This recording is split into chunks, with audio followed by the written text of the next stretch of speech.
Hey everybody, welcome to Freeway Films, where I talk about movies on my way to my real job, which by the way has nothing to do with movies and is full of, computer clickings and the occasional free lunch. I'm your host Steve. On today's episode, Thor Ragnarok.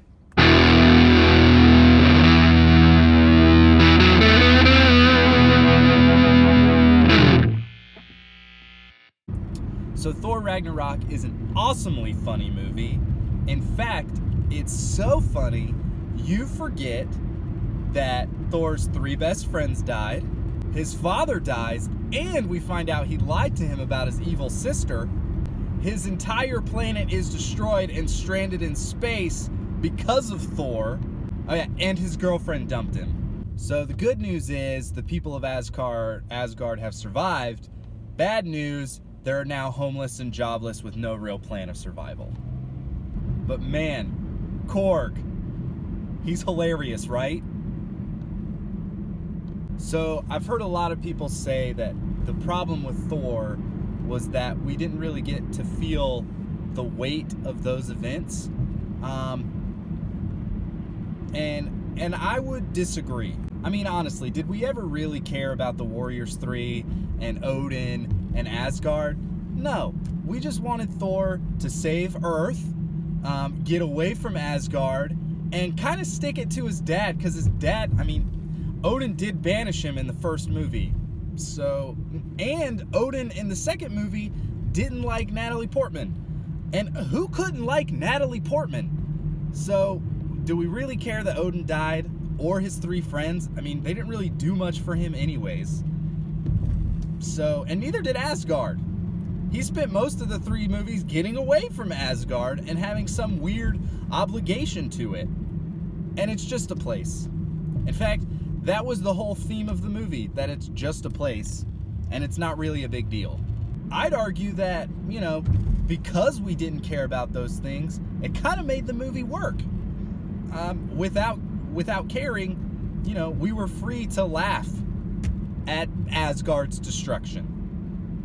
No one really laughed at that, but because we didn't care about Asgard, we were happy to see that the people were saved and got away, from destruction and everything.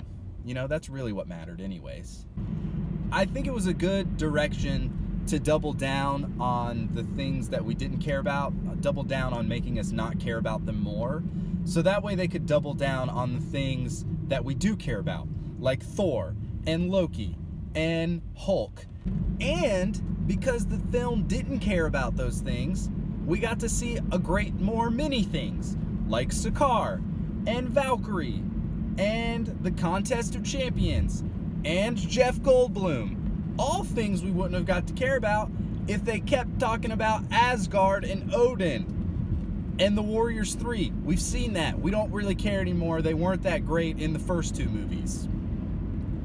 So, long story short, Thor Ragnarok is an excellent movie. It's fun, it's hilarious, it knows exactly what it is, an action comedy. Which I think is an excellent departure from the other movies, because the first two Thor movies were, let's face it, some of the more weaker entries in the MCU. Nobody's really like, man, I can't wait to see Thor the Dark World again. That elf Malekith was evil. So should you regret not seeing the movie on the big screen? Absolutely. But should you regret not paying theater prices? Absolutely not. But you probably should have seen a matinee. Come on. You should have gone and seen it. There's ways around theater prices. The movie's definitely worth your time, so you should definitely rent it. It's at Redbox now. Probably get that Netflix DVD option, or you should just go ahead and buy it. There's plenty of places you can buy it. I bought it, and I've watched it twice since I bought it, and that was 5 days ago. So it's a great movie. Anyways, have you seen Thor Ragnarok? Did you like it? Do you know anything cool about it? Let me know in the comments below, and please subscribe, and you'll get great new content every single week.